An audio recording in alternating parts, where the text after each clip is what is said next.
15th anniversary of the UK Legends of Legends Lovers Rock Show was a resounding success, captivating Birmingham with a night of unforgettable performances held at the Holiday Inn M6 Junction 7. The event brought together a stellar lineup of reggae luminaries for a celebration of the genre's enduring legacy. A night of legends and rising stars. The show was blessed with a powerful performance by rising star Leesha Mac, whose smooth vocals and heartfelt lyrics showcased her potential as a future force in the reggae scene. The Birmingham-based artist, who overcame personal challenges to pursue her musical passion, captivated the audience with her fresh take on classic reggae. Reggae veteran Peter Spence also enchanting the crowd with his timeless hits and smooth delivery. Known for his contributions to the lovers rock genre, Spence's performance was a masterclass in vocal prowess and songwriting. Aussie Gad, formerly of Natural Ites, brought a soulful depth to the night with his powerful vocals and deep connection to reggae's roots. His performance was a testament to his enduring legacy as a reggae icon. The legendary Paulette Tajah, often hailed as the Queen of Lovers Rock, delivered a show-stopping performance of her classic "'Cause You Love Me Baby". Her powerful vocals and emotional delivery left the audience in awe. Reggae star Lorenzo Hall and veteran artist Leroy Simmons brought their own unique energy to the stage, captivating the crowd with their charismatic performances. Audrey Scott, a pioneer of lovers rock, showcased her timeless talent and ability to bridge generations with her soulful performance. Janet Lee Davis, another lovers rock legend, mesmerized the audience with her melodic and engaging vocals. Jimmy Lindsay, renowned for his work with Simanda, delivered a classic performance that highlighted his versatility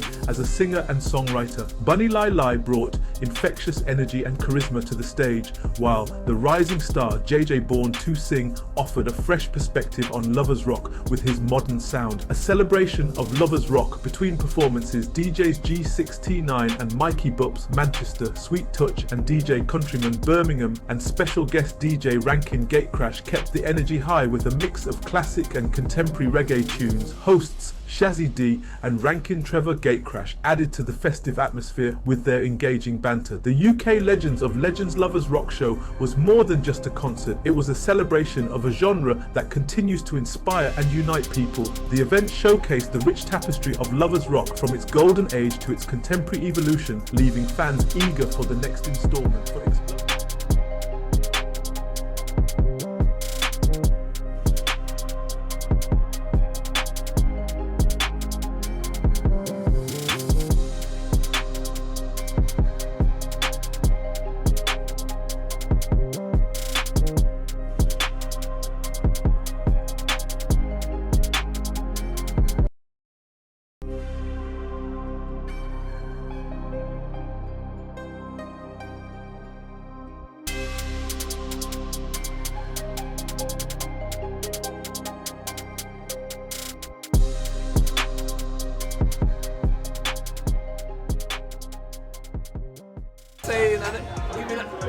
It's hard to explain what it means carrying a baton, right, you know?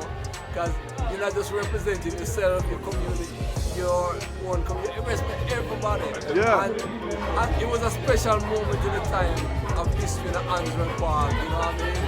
The vibes was, what can I say, you know what I mean? And to actually carry a baton, it's not something you expected in your own. Yeah, not in a lifetime. I don't think I would have expected to do that in my lifetime. No, but it was a very proud moment for myself. The family must have been proud. The daughters, them there, and everybody around. That's it, man. My sister who was in Jamaica down in Oxford Street, my market stopped down there and everybody was watching me Canada. But you know what it is? I think it's good. Although I was the one chosen to do it, that you know, we had assemblies, you know, from the African community and representing because Handsworth historically that's it. Is the home of the Afro-Caribbean. That's it. Massive band. Now, I know so you was the advocate for the Big Lovers Rock annual event. Yeah, man. And I just want to know what you got coming up in the next 12 months or so. What you got coming up, man? Well, first of all, UK Legends of Legends, right? Yeah. I'm looking forward to it. It's March next year. March 2003. It's actually going to be the 15th anniversary, the longest Lovers Rock Yeah, show that's what I'm in saying. the UK. That's what I'm so saying. we're creating history again, and you know, it's yeah, I'm in the planning stage at the moment. You know, we're always doing things, but legends. But that's the legend is the yeah, big man, one. My baby, man, I'm my baby, that you know. So these things are year to year thing. Soon start talking to some artists, put a program together. Because the 15th years I never thought I'd be in so long. It'll come round really quick, innit? And you know, in the history of UK legends, we brought over 60 artists from around the UK. Wow. And we brought everybody. We brought the Godfather, we brought the Godmother, the King, the Queen, everybody. Man. Oh, man, that's amazing, man. It's amazing. I'm so glad to see you today, Trevor. And hope you enjoyed it.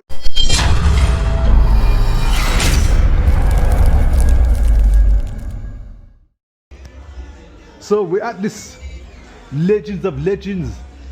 Right. So who we got lined up for the interviews? So far we got lined up Leesha Mac. First one to open up. Yeah, she's the first one to open up, so obviously when she comes up stage, we'll just run our and stuff. And we just do a thing. You get me? Ask her a few questions and you get me? This is the first we've done one last year, but this is the first on location podcast we've done for a big event. So big up Trevor Gatecrash and Sharon Bowler Harris, UK Legends of Legends. This is their podcast special today for celebrating these artists. They said it's a leap year, isn't it? So you're looking forward to meeting some of these artists? Yeah, man, because some of them didn't really meet before, you know what I'm saying? Who haven't you met before? on this list, yeah. On this list, I have not met any of them apart from Peter Spence. I've met Peter Spence, but I've met today Paulette Tajah when she was doing a rehearsal, and obviously I've met Leesha Mac because she introduced herself and she was obviously the one that's going to open up on stage. But you know the music. You know the music. So you know what questions to ask them. Okay. Alright. I want to speak to him especially because he's my yard artist. He lives in England. Okay. Okay, sounds good. Yeah. He's been here a long time, you know what I'm saying? So it'd be interesting to speak to him. You get me? How's it going? He's another one. He follows me on TikTok. Okay. You get me? Lorenzo. So this is where it's all going to be happening. Explosive Beats TV. The Legends of Legends. Sharon Harris, Trevor Gatecrash. See? So you can see the big stage. And is it Fatal Attraction? Fatal Attraction sign over there. We're going to be hopefully talking to them later. And Sweet Touch, rotted. I've already got him on live already. Welcome. You don't even know who he is. Who am I? What's my name? What is my name? What's my name? I can't remember. You can't remember my name? I used to work with your daddy. Country man. Yeah, man. We got the podcast, so join us down there later. Mikey Big's down there, so.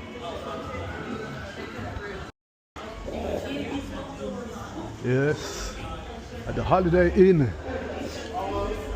And we're just checking out. Look at this. Stick to My Roots autobiography by Tipper Irie. Some promotion.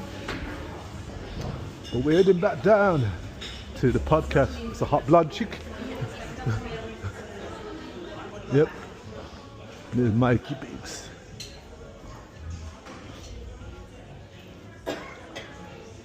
So Countryman's just landed.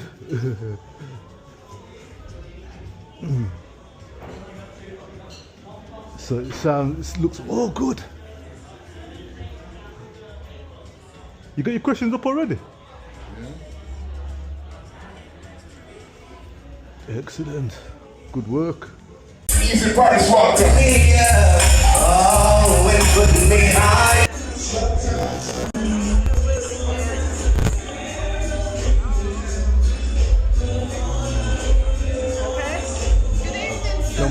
filming. So for the social media, Paulette Tajah.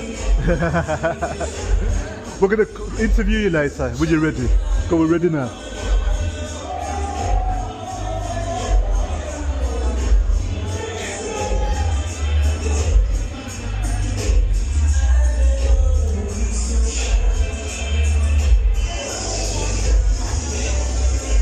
There we go, all the legends.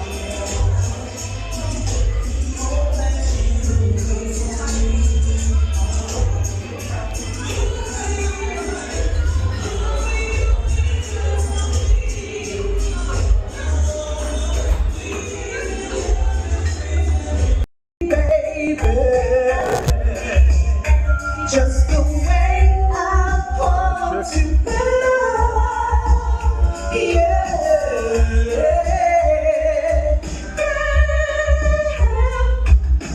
When I'm here with you, all you have to do, I can clearly see that you care. You gotta love me. Leave it off. There's nothing I wanna do than sit here, baby, curled up and love next to you. 'Cause you love me, baby, just the way I want to be loved. Yeah, yeah. You love me, baby. Just the way I want to be loved, yeah.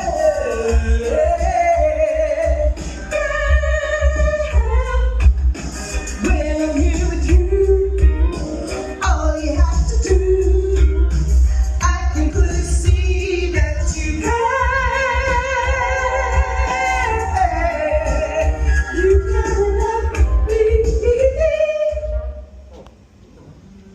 Leave it off. There's nothing I wanna do than sit here, baby, curled up and love next to you.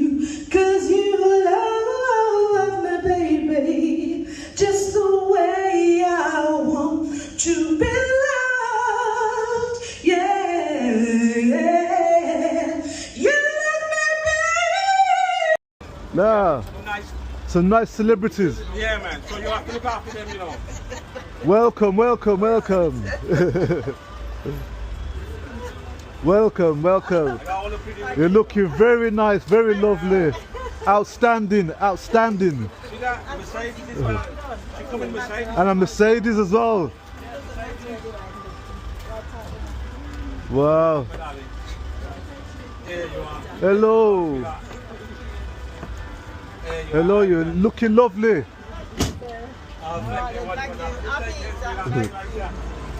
Make sure you look after this woman, you know. We will.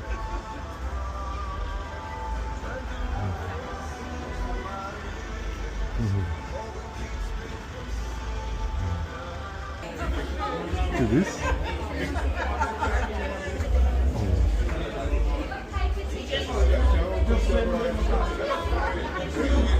Oh. Never seen you from Junior.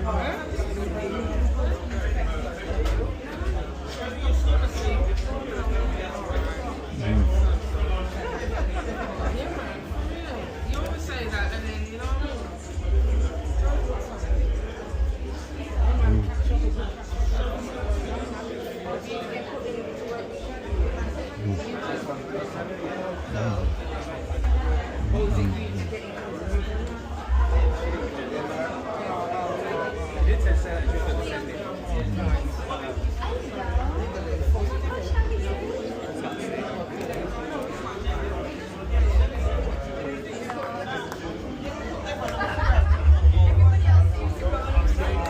Better half, the creator of this unique show that is symbolic of Birmingham, Trevor, Gatecrash, Macintosh, over to you to open the show.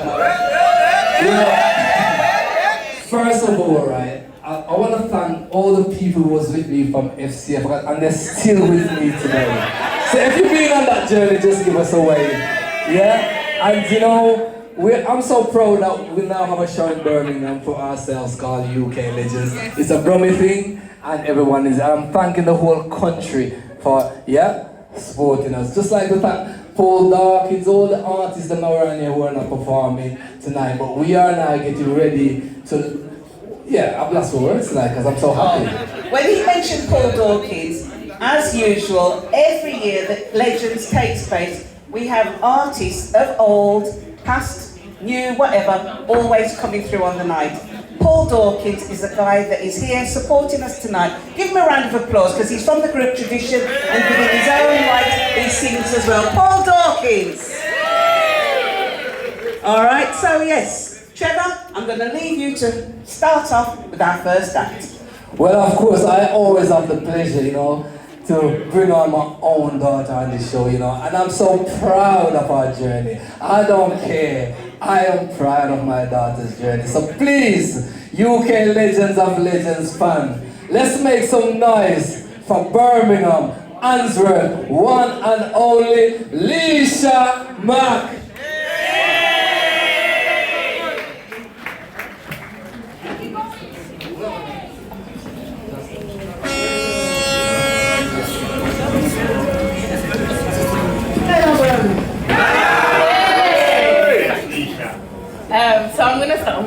I'm gonna start with my debut single, which was called New Love. I hope you enjoy. DJ, run the track, please.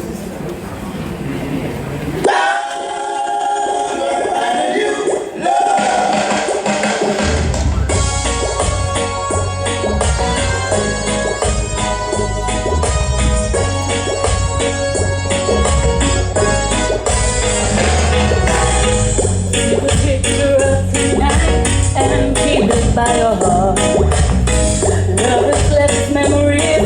There's no better way to talk. But I will find another love, someone who won't break me down. How you try to level me, but you never stood your ground. Fortunately, I go out this time. Fortunately, I no longer have you on my mind.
She really pulled that one out the back tonight.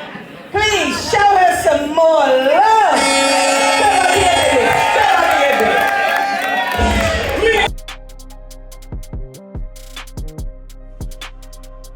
You're right.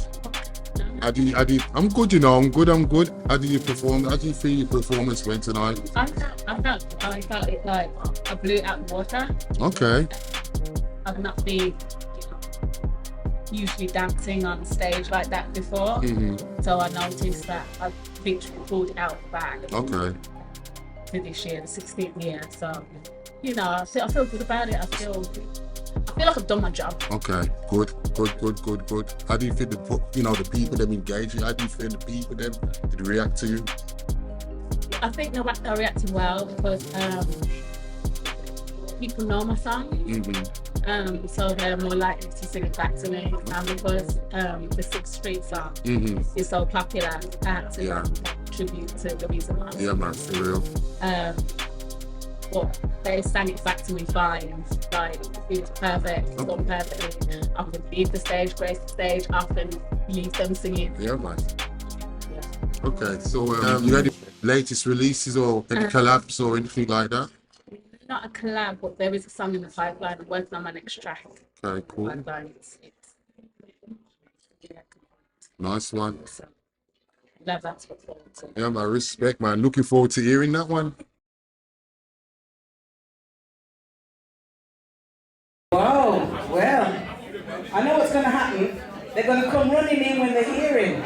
Anyway, this young man hails from the big city of London. And he's got style, he's got class, and he can dress better than me.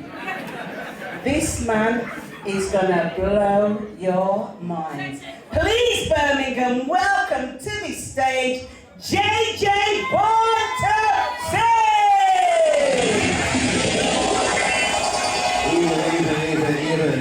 Evening, everybody. Evening, everybody okay? Everybody look delicious. Well, listen, I was supposed to come to the last one, but COVID struck me down and I couldn't make it, but I give God thanks I made it tonight, amen? So what we're going to do, I'm going to start off with a little icebreaker. Is that good? Is that okay? Let me hear some more monitors here, please.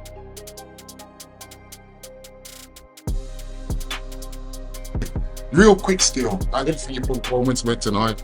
Yeah, really good. I'm a bit croaky tonight because I'm a little bit under the weather. But you know, as an artist, you always criticize yourself. Yeah. But yeah, well, the crowd is nice and warm. You know, everybody looking delicious and nice. Yeah, nice, man. Nice. First time performing in Birmingham. Oh, really? First time, yeah. First time ever in Birmingham? Wow. Yeah. Wow. How do you think they engaged, how do you think they receive your music and things? It's nice to know. I mean, even with my latest track, Pick Me Up, yeah, I was surprised to look around and seeing people singing a lot. I was very surprised. Yeah, but nice, man. The interaction was nice as well. That's nice. What about future events and things like that? Where you gonna be? I mean, at the moment, to be fair, I'm doing a lot of birthday parties and stuff like that. Okay. Because I've been really working hard on my new project. My new album is complete. Okay. But there is no release date on it, simply because what's happened is we took our time. I was very intentional with the creation of the album. How long did that take you to do? I would say probably about 5-6 months. Okay. Yeah, 12 tracks. So I said to my producer and engineer, you know what, because of the way that we've been moving, I don't want to put no pressure on him to say to him, I want it to be ready at this time. Okay. As much as it was organic creating, I want it to be organic for him in the engineering side as well. Do you know what I'm saying? 100%. So but in the meantime, between time, I had an album, I released an album in 2022 called This Is My Life. So what I'm gonna do now that my engineer's doing what he's doing, I'm gonna start focusing on doing some videos. Nice one. That's for real. Get the people to get used to the tune. Yeah. So that's what I'm at the moment. I mean, obviously, if people come along and there's opportunities to do performances and stuff, okay, then 100% definitely. So on this album now, next year on the new one, what is it? A mixture of? Is it just lovers rap, gospel? I mean, know you do gospel to you. Yeah, I mean, everyone likes to, or I should say everyone, most people like to put me in a box in terms of what they consider, what kind of artist they consider me to be. But I just like to say I'm an artist. Okay. Simply because God has blessed me to be able to do different genres. I need to ask, why does artists act like, all right, then you're coming from what, reggae? Yes, that is my DNA. Right, yeah. That's your DNA. Yeah. Why do you think, why do artists want to, because I've spoken to a lot of artists and they said the same thing. They want to put in a box. Yeah. They just want to be, they're just an artist, want to do music. Yeah. But you're coming from reggae, so why not say you're a reggae artist? Simply because you can't put God in a box. And so I move according to God's spirit. And so this new album, I can't really say too much, but there's a lot of meetings, a lot of discussions, a lot of mentoring for me along the creation of this new album. And so some stuff has been there were some new things that are about to be unveiled. Okay. Yeah. I can't say too much about it. Okay. But yeah. What about the last album then? What was the last album? Was that more? The last album was more. It was a combination of R&B and reggae infusion. Okay. Like the opening track is a track called Black Man, which I wrote for the Black Lives Matter. Yeah, I remember that track. Yeah, I know that thing. Yeah. So and the actual genre of that music, it's hard to put it in a box because some people say, oh, I can feel reggae in there. Some people say, oh, it feels like R&B. But that's what we done. We just created music and just used my DNA, which is R&B, reggae, soul, hip hop, the whole thing. Do you get what I mean? There's even like a dance that's happened there with money. I was just gonna ask you about dancing. Yeah, can we hear you do a dance up like a freestyle like a few years ago? Yes. Yeah. That's my DNA also. Okay. Because I grew up from like Tipper Ivy and and in that era. And so first time I picked up a microphone when I was 10. Okay. I wasn't actually singing, I was actually DJing that. Oh, you was DJing like that? Yeah. That's how you started? Okay. At 10 years old. Yeah, so what was the year, when did you first start recording? When I started recording was when I was 12. I recorded my first song at the age of 12, which wasn't a reggae song, it was just a banging song.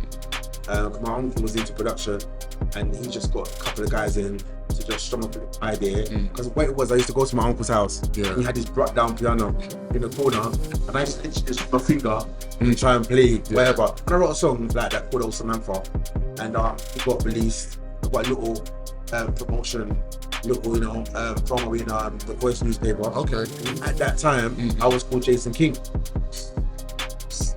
that time. Okay. And so it all started from 12 as well. Okay, from 12. Okay, nice. Yeah. Okay. Nice to meet you.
Thank you. Now, I just have one thing that I need to do before I leave the stage. But thank you for coming out. And let me ask you, please, give a warm round of applause for all the artists you've seen so far. They've been fantastic. Now, a few years ago, we were planning Queens of Reggae Music Awards, and unfortunately a lot of things went wrong and we couldn't get the opportunity to present the awards that we wanted to. So tonight I want to call Audrey Scott. I want to call Audrey Scott up on the stage.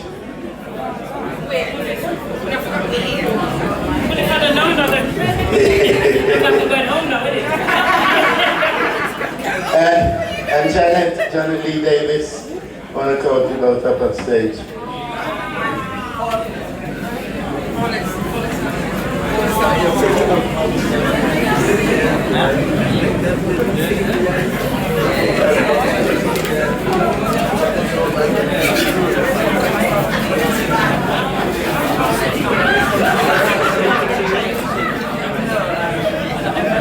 Ladies and gentlemen, it gives me great pleasure to present these awards to some really true queens of UK lovers rock. Miss Janet Lee Davis and Audrey Scott.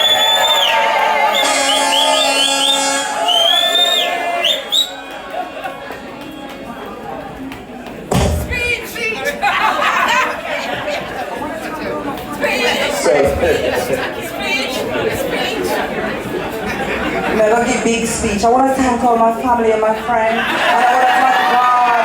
And I want to thank all of you. Thank you very much. Yes, I'd also like to give thanks. Yeah, it's really nice to be appreciated. So thank you, Jimmy, and I'm officially one of the queens.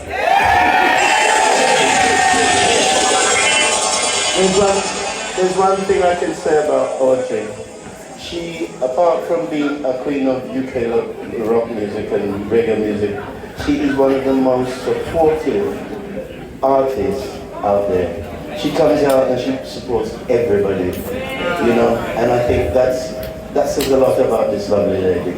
Yeah. Thank you so much, and enjoy the rest of the night. And I'm going to get changed and I'm going to come out and... Thank you. Come back right here. You know, I waited years to get this man here. Wasn't it worth the waiting? Come on! You know, when I found this man and he said, Gatecrash, yeah man, I got your back. I respect that, Jimmy. I'm glad that you took time on your reach. And you did this. When you said he was coming, I said, yeah, really? Alright. Thank you for inviting me. A lot of you don't know, but I used to be in Birmingham. That's it. You tell them. I used to be in Answorth of Rosehill Road. The record shop? I don't know if any of you remember the record shop that used to be in Rosehill Road. Yes, man. Yeah? Yeah, well, alright. That's where I used to be. So, I've got a bit of Brabby in my blood. Thank you again, I really appreciate you. Thank you.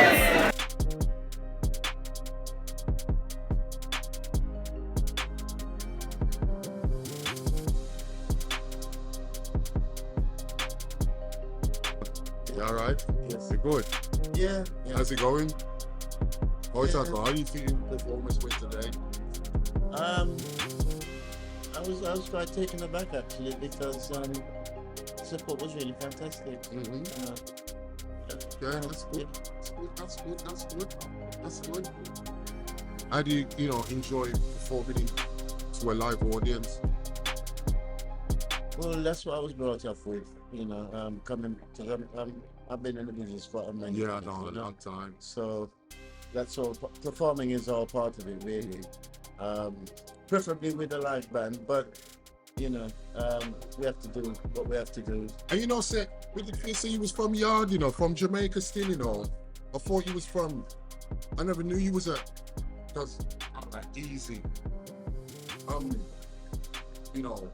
lot younger than you still. 54 me, and I remember, buying the tune easy on my thing, but I thought he was an artist from Jamaica.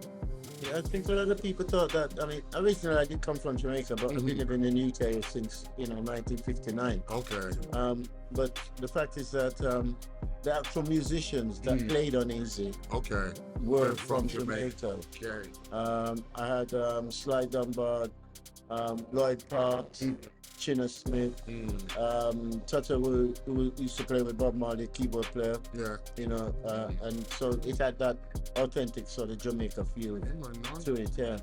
Yeah, man. So and also I should mention on the vocal backing, vocal harmonies is myself and Dennis Brown.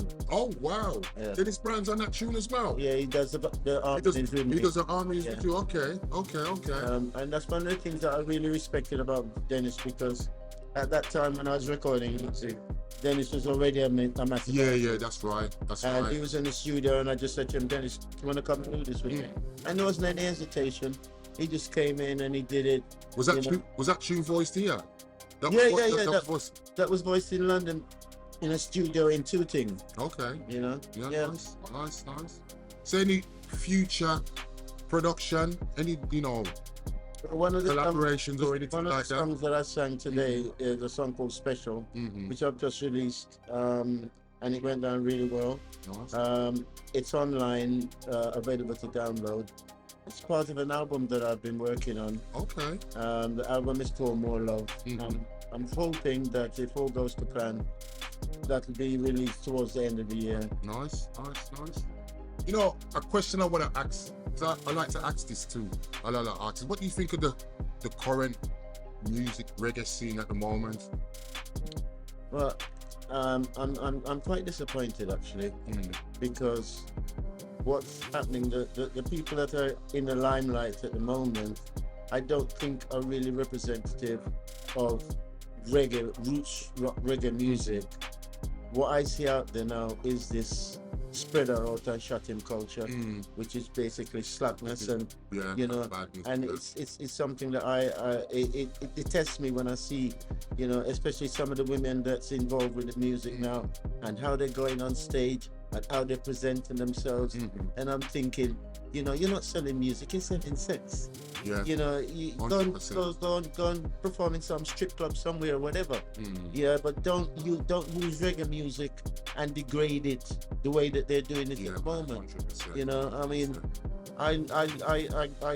I look up to people like Bob and Dennis and John Oates and Gregory, and I never heard any of them speak anything that was derogatory of the music, especially with Bob. Everybody knows that Bob was really uplifting in his lyrics and his music, and it grieves me because I know, without sounding boastful, but I helped to pave the way for people like Bob and Dennis and so on, because from the 60s I was out there playing this music, bringing it over to the young white kids, and they, when they started to like it, mainstream radio had to play it because the white kids was demanding it, and it led to the emergence of people like Bob. What was it like during that time when you was up and coming or introducing the reggae to the white kids back then? What was it like?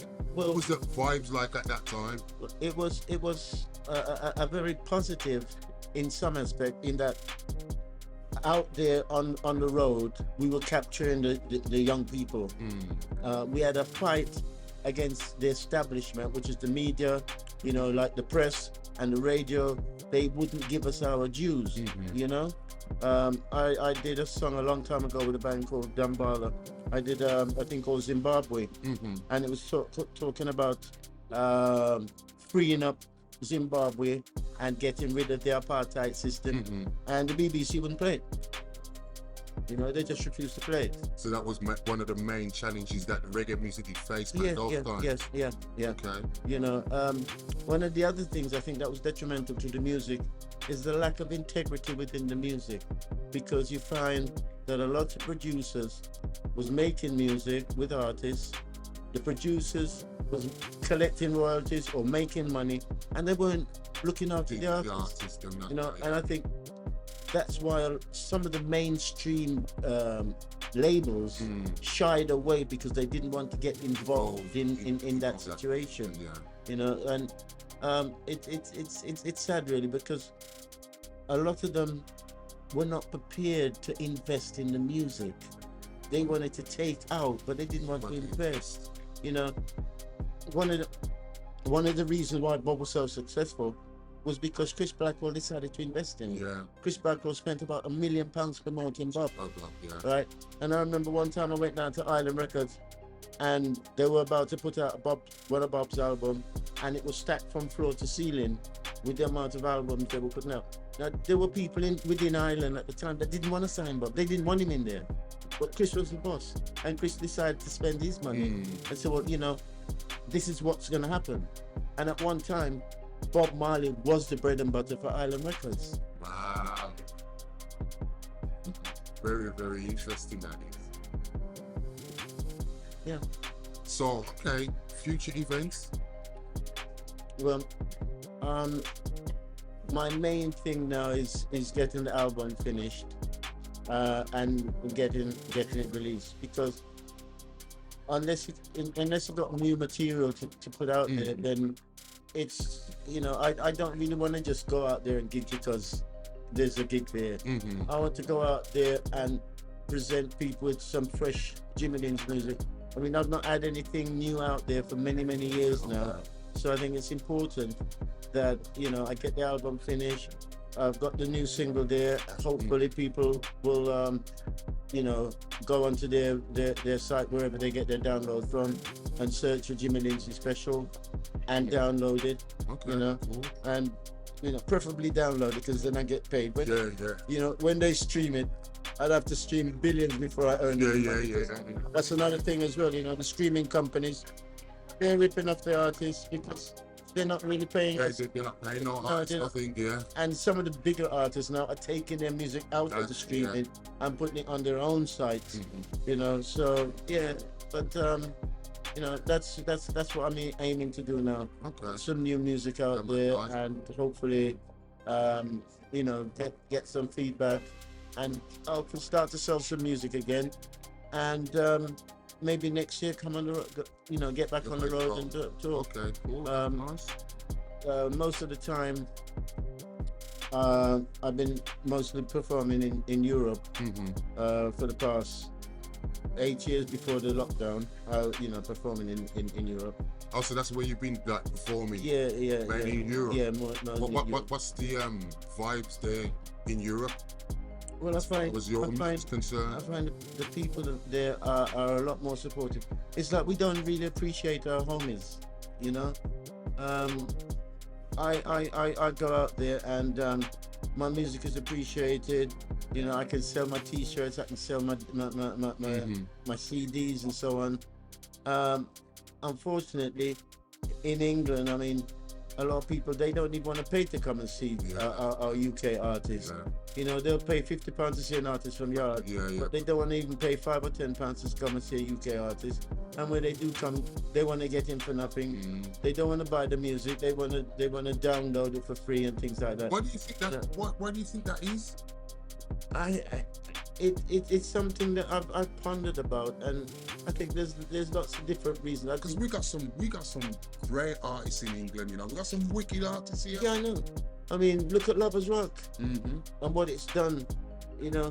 But like I say, it's not really getting the type of support that it really deserves. It's as though they don't appreciate what they have.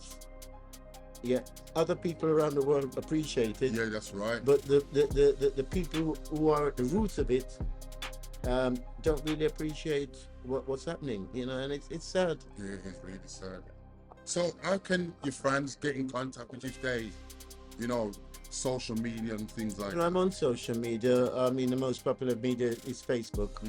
I'm on Facebook and Instagram and WhatsApp and so on. So, you know, people can get in touch with me and hopefully, like, you know, download the music, buy the music, so that, you know, we can keep the thing going. You know, I'm funding all my productions myself now, because I want to have that control over my music. Definitely. You know, I've had some experience in the past where I've not been dealt with in a fair and honest way. So now, like many other artists out there, I've taken control of my music so that I can exploit it and not have other people exploiting me and walking away with everything. Yeah, man. Is that what Island did to you? Because you was with Island Records. Yeah, I did. Easy was with Island Records, and after that, I moved to Gem Records, and there's a lot of history behind that. Now, when Island put out Easy, they had Oswald and they had Steel Pulse on the roster. Now, I wasn't actually signed to Island Records. Okay. Yeah, and the music was charting. It was in the national charts, and it's about to go massive. But then there was some politics going on within Ireland, and people were saying, well, why are they promoting Jimmy Lindsay when Jimmy Lindsay isn't signed to them? Yeah, and I'm in the top 60, and I'm supposed to go and do Top of the Pops, and all of a sudden they pulled the record and said, oh, it's selling 5,000 copies a day, and they pulled it and said, oh, the press has broken down. Wow. And that was politics, because people representing others within Ireland were saying, well, you know, why aren't you giving us that promotion? Why are you giving it to Jimmy Lindsay? You know, so they pulled it, and you know, that was the end of that situation. So what was it like when you was on Gem Records? Because wasn't Ain't No Sunshine on that, like? Yeah, that was Gem. Yeah. Well, a friend of mine actually was going around record companies trying to see if he could get himself a deal. Mm-hmm. And during one of the conversations he had, my name came up, and they said, well, you know, we want to get in touch with him. And that was people from Gem. Mm-hmm. So I got in touch with them, and we were able to do a deal, and I signed with them.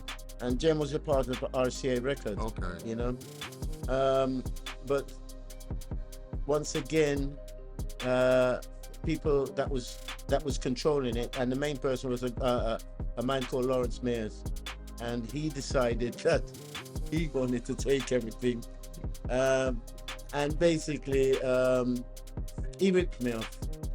You know, there was times when monies came in that should have been paid to me, and it wasn't paid. And it wasn't paid.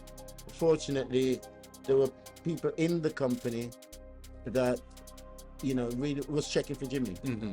And they would tell me, you know, they'd say, well, you know, X amount of money's come in, but Lawrence won't let us pay it to you. You know, and he ripped me off thousands and thousands of pounds, you know.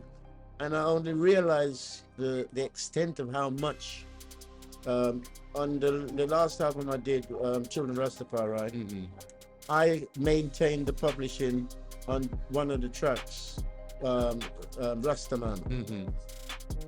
Now, when that album was released, RCA sent me a check for £5,000. Right now, you multiply that by 10, that's £50,000 plus the rest of the royalties that would come in, and he took it all. You know, took it all. Oh, wow. What a shame. You know, and he wasn't the only one. I mean, a lot of people thought that Jimmy Lindsay made a lot of money out of Easy. I remember some people, because my mother used to work on buses at the time, and my mother's a people person, you know, and there were some young people on the bus, and they were talking, and eventually my name came up, and she told them that she was my mum. And I said, you can be Jimmy Lindsay's mum. Jimmy Lindsay's a millionaire. You know. And my mum said to them, no, I'm his mother, and he's not a millionaire. And that's because Lloyd Coxon, who produced it, you know, he was ripping me off. You know, he was ripping me off. Now, I've heard him, you know, sort of slander David Rodigan to say that David Rodigan hasn't done this reggae music. But the one thing I can say, David Rodigan has not ripped off any artist that I know. You know, he's not ripped off any artist that I know. Yeah. Louisa Mac died in Gambia, poor, broke. You know, after all the music that she made, yeah, the two biggest records that Lloyd Cox never had was Caught You in the Lion Easy. Yeah, and none of us got our dues. You know, so I can say it openly and above board, Lloyd Coxon has got no integrity whatsoever, right? And if I'm lying, Lloyd Coxon, sue me. Wow. No, it's I'm coming, Jennifer. Did that put you off, or kind of make you stop recording? Or... No. You see, when after Lloyd ripped me off with Easy, when I was doing Children of Rastafari, I brought him in to co-produce with the other members of my band. But the difference is, I paid him. Yeah, I paid him because what I was trying to demonstrate to him is that had he been honest with me, that combination of Lloyd Cox and Jimmy Lindsay could have been booming. We could have made money. But because he's so small-minded and so petty and so dishonest, he didn't have the potential to see what our potential was. You know, and that's what it's about. You know, it's sad, but that, like I said, you know, that's one of the things that's been lacking within our music, integrity. You know, because you know, you don't have to be greedy. You know, I remember I was about 12 years old, and I was still at school, but I used to do a little part-time work to weekends, and there used to be a fun fair in Battersea Park in South London. You know, and there was this elderly Jewish gentleman, and he sort of took a liking to me, and he and I used to reason and things, and I've never forgotten one of the things he said to me. He says, always be kind to the people that you pass on the way up. Yeah, I didn't fully understand it, but you see, as I got a bit older and started to have experiences, I realized what he was saying. You know, and that's always been my philosophy. You know, if all the people around me that's supporting me, that's helping me to make money, I have to respect them. I have to make sure 100%. That they're eating as well. Because it's not just about me. Because when you have it just about you, it tumbles down and it tumbles down, you know, dramatically. And when you start to fall, there's nobody there to say, come, let me help you. You know, so, yeah. Well, Jimmy, great talking to you, and it's great meeting you as well. Yeah, and you know, I know this is gonna go out worldwide, but I just want to say to the people in Birmingham, I've been around in Birmingham for a long, long time. I've not been here for a long time, but I used to be here. I used to be in Rose Hill Road. Okay. In Answorth, yeah. There used to be a little record shop there, and that was mine and my brother's shop. So we spent a while there. Okay. So like I said earlier on, I've got a little bit of Brammy blood in me.